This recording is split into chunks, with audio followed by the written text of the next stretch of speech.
Lorsque Léopold m'a contacté et m'a demandé de vous parler de Jean-Louis Aubert, je me suis dit waouh, voilà la masse à faire. Comment vais-je pouvoir parler d'un artiste aussi complet, aussi talentueux en quelques minutes sans rien oublier? Il n'y a qu'une solution, va falloir faire vite. On y va? C'est parti. 12 avril 1955, c'est la naissance du petit Jean-Louis à Nantua. Nantua, on est entre Bourg-en-Bresse et Genève. Papa y est sous-préfet, tout comme dans l'Oise par la suite en 1959 et en 1965 à Paris. Déjà 2 déménagements à 10 ans. Jean-Louis est un enfant un peu compliqué, un peu rebelle à l'âge de 10 ans et pas simple pour papa Aubert de canaliser son fils qui, un an auparavant, en 1964, découvre A Day's Night. Ouais, les Beatles eux-mêmes. Et ça a fait un choc à plein de mômes dans cette génération. Et en 1971, Jean-Louis intègre le lycée Louis Pasteur à Paris avec son pote d'enfance, Olivier, dont on va parler très régulièrement. Et Olivier Caudron, avec qui il va former son premier groupe. Et attention, le groupe s'appelle Masturbation, tout un programme déjà. Hein, on est en 71, le petit Jean-Louis n'est pas très vieux encore. 1973, au lycée Carnot, il rencontre un autre bonhomme qui va être important pour la suite de l'histoire. Et ce bonhomme s'appelle Louis Bertignac. Et oui, rien que ça. Et c'est de là que naît une longue, très très longue amitié entre ces deux bonhommes-là qui commence pourtant par une grande rivalité musicale. Mais comme quoi, vous voyez, tout peut arriver. Ils forment un groupe, un second groupe qui s'appelle Corange. Un groupe éphémère qui n'a pas duré très très très longtemps. Mais bon, bref, c'est des ados. 1974, ils décrochent leur bac, Jean-Louis a 19 ans et se casse avec son pote d'enfance Olive pour un road trip aux États-Unis. Ils étaient cool les parents Aubert quand même. Hein, ils se cassent pendant 5 ans pendant lesquels leurs compagnons sont la guitare, les accords et les gens qu'ils rencontrent. Bref, ils font la manche pendant 5 ans. 5 ans durant lesquels ils vont croiser Louis Bertignac, lui parti de son côté avec ses potes. Vous voyez, déjà ça se croise pas mal. Nous sommes aux États-Unis et ils font la manche en reprenant des tas de morceaux et d'une culture incroyable puisqu'on parle de Deep Purple, de Carlos Santana, d'Easy Rider, de Bob Dylan et bien sûr des Rolling Stones. Et vous allez voir qu'on va en reparler à plusieurs reprises. 1975, de retour à Paris. Acte 2. Il rencontre, grâce à Louis, la chanteuse Valérie Lagrange.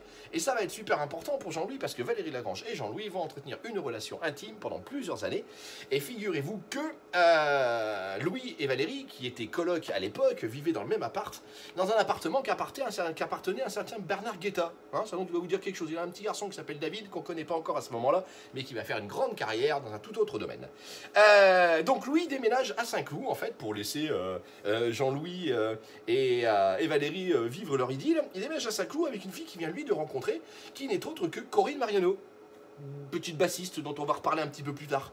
Et bref, donc tout ce petit beau monde vit ses petites histoires de couple tranquillement, chacun de son côté. Jean-Louis intègre une université de musicologie à laquelle il ne va pas tellement, pour laquelle il ne bosse pas beaucoup parce qu'il passe son temps derrière sa guitare, dans les fêtes d'étudiants, dans les fêtes de quartier, dans les facs. Bref, il passe sa nuit à jouer la nuit et à faire du baloche. Et il crée d'ailleurs avec Richard Kolinka, encore un mec qu'il rencontre grâce à Louis Bertignac, qu'il est sympa ce Louis, un groupe qui s'appelle Semolina, un groupe qui sera éphémère lui aussi une fois de plus, et c'est à ce moment-là que naît une complicité fraternelle, j'ai envie de dire, entre Richard Kolinka et Jean-Louis, qui de toute façon ne s'arrêtera jamais et qui est encore là à ce jour. Et figurez-vous qu'ils enregistrent même tous les deux un 45 tours, un tout premier 45 tours qui ne fera pas de bruit à l'époque, qui a été oublié de tout le monde, sauf des ultra collectionneurs, puisqu'aujourd'hui cette pépite existe toujours. Il faut savoir qu'elle était enregistrée grâce à Antoine, oui, le chanteur Antoine. Voilà, 1976, on commence un petit peu à voir arriver les prémices de téléphone. Figurez-vous qu'il y a quelques répètes qui sont organisées dans une cave chez Louis et Corinne. Et dans cette cave, donc, Jean-Louis Aubert se pose à la guitare, Olive, le copain d'enfance de toujours, est là au chant et à la guitare, Richard Kolinka à la batterie et Lionel Lombroso, qui est un ami de Louis et Corinne, mais un ami de Louis à la base, et qui se met lui à la basse. 2 sessions durant lesquelles ils vont travailler quelques morceaux, dont celui qui va quand même démarrer une grosse carrière pour téléphone, c'est Hygiaphone, que Jean-Louis Aubert vient de composer à ce moment-là, mais bon, ça s'arrête là. Derrière, la formation, l'ascension du groupe, on est le 12 novembre 1976, et un concert au Centre américain de Paris fait que Jean-Louis et Richard font appel à Louis en disant « On a besoin d'un gratteux, il nous manque quelqu'un, Louis, viens avec nous ». Louis, beau joueur, dit ok, très bien, mais je viens pas seul, je viens avec Corinne, et Corinne sera à la basse. Jean-Louis accepte. Ce concert jouait devant 600 personnes, un tout petit concert dans lequel il joue quelques morceaux, quelques compos de Jean-Louis, mais beaucoup de reprises de Led Zepp, et encore une fois, des Rolling Stones, encore eux. Résultat, un gros carton devant ces 600 personnes, tout petit concert certes, mais une ovation. Je crois que Téléphone est né ce jour-là. 1978, Le groupe a bien démarré, les singles s'enchaînent, tout va bien, mais le groupe s'embrouille pour la première fois, et ça ne sera pas la dernière, à cause de Jean-Louis, parce que Jean-Louis, créateur du groupe, leader, auteur, compositeur, interprète, détend tous les droits d'auteur, et Jean-Louis s'en met plein la poche et les autres pas trop. Donc tout le monde gueule un petit peu, tout le monde n'est pas content, Jean-Louis veut pas que ça pose trop de problèmes, décide de co-signer les titres et de les créditer au groupe Téléphone pour ne pas être le seul à bénéficier de tout ça. 1979, l'album Crache ton venin, dont est extrait le single La bombe humaine, qui s'est écoulé quand même à 450 000 exemplaires, excusez-moi du peu. Et figurez-vous que Téléphone rencontre lors de l'enregistrement de cet album un groupe légendaire, mythique, dont on a un petit peu parlé déjà. Oui, les Rolling Stones, bien joué. Les Rolling Stones qui enregistrent dans le studio juste à côté, juste à côté. Et Mick Jagger, qui devient vite complice avec Jean-Louis, discute un petit peu et lui dit, tu sais pas, ton groupe là, il a un problème, il tiendra pas. Fais gaffe, il y a un couple dans le groupe et ça va poser un problème. Et j'invente rien, Mick Jagger a confié à Jean-Louis Aubert, vous allez vous engueuler, je cite, hein, vous allez vous engueuler, ça va pas être facile, je donne pas longtemps à votre groupe. Bref, l'avenir dira qu'il n'avait pas tout à fait tort le bonhomme, mais en 1980, Au cœur de la nuit est enregistré dans le studio Jimi Hendrix, rien que ça, excusez-moi du peu, et Téléphone sauf la première partie d'Iggy Pop. Si ça c'est pas la classe, je sais pas ce que c'est.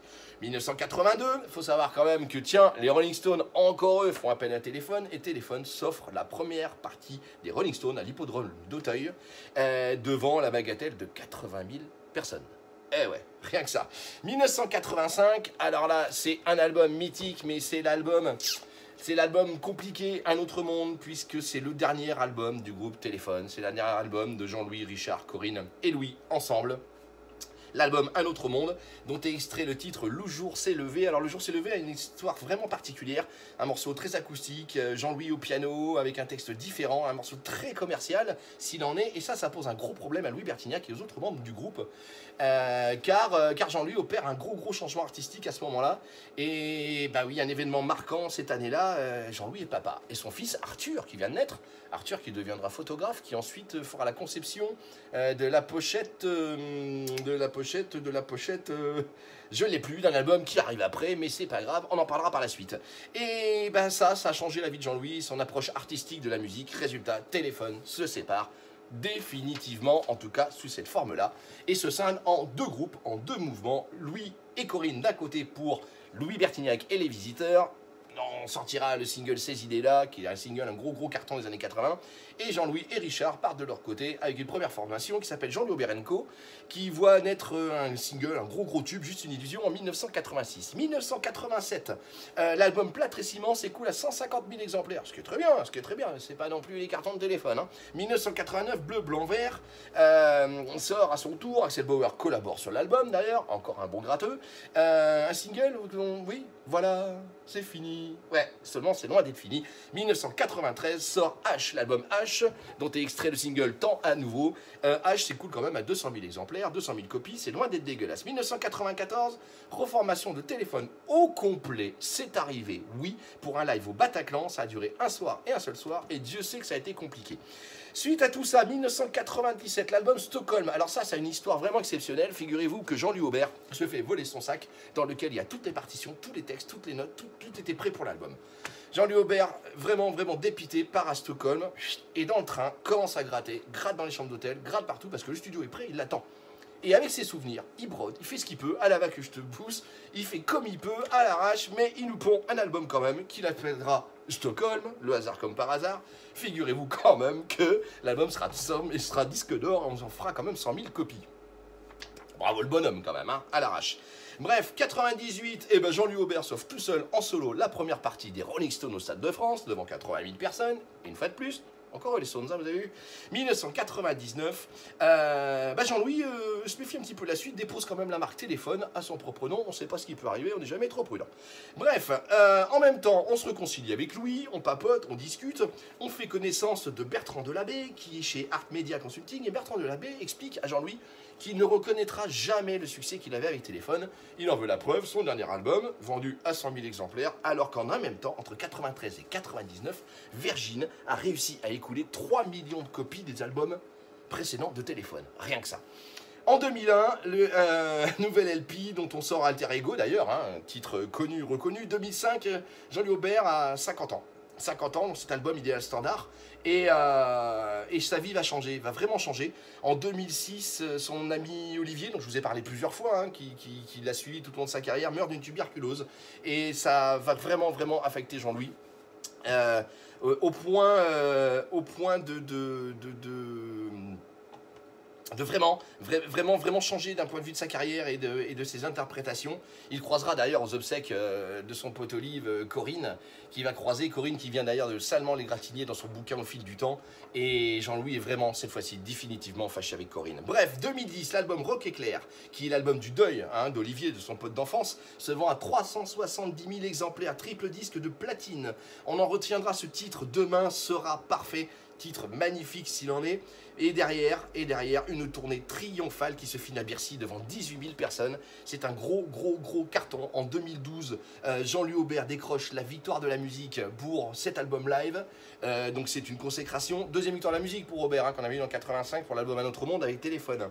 Et tout s'enchaîne. En 2014, 8e album studio, Les parages du vide. En 2015, on reforme Téléphone, rien que ça, mais sans Corinne, d'où le nom Téléphone déposé avant, vous voyez, on ne sait jamais. Les Insus qui devaient se former pour une date, on dit on va en faire 3, 4, 5, et en fin de compte la durée tourna 2 ans de tournée mythique, grandiose, exceptionnelle, qui se finira au Stade de France en apothéose, donc en 2017. En 2019, Jean-Louis entame une nouvelle tournée, une tournée exceptionnelle puisqu'il a l'idée et l'audace de se produire tout seul sur scène avec des hologrammes de lui-même. Une tournée qu'il a pu commencer et non pas terminer, la tournée Refuge, qui en fait va donner naissance à l'album Prémix, parce que Jean-Louis Aubert en fait enregistre ça pendant sa tournée, donc où il joue entouré d'hologrammes, et une tournée qu'il n'a pas pu finir puisque confiné lui-même, nous sommes tous en confinement, la tournée est arrêtée. Je devais le voir en mars dernier, je prie pour avoir la chance de vraiment le voir au mois d'octobre. Je viens d'essayer de vous résumer rapidement, c'est succinct, mais la vie extraordinaire, la carrière extraordinaire de ce bonhomme néanmoins extraordinaire, qu'est Jean-Louis Aubert. Voilà pour la petite histoire, qui n'est pas finie, on met des petits points de suspension parce que c'est loin d'être fini cette carrière-là. Voilà, j'ai eu le plaisir de vous parler vite fait de monsieur Jean-Louis Aubert. Merci.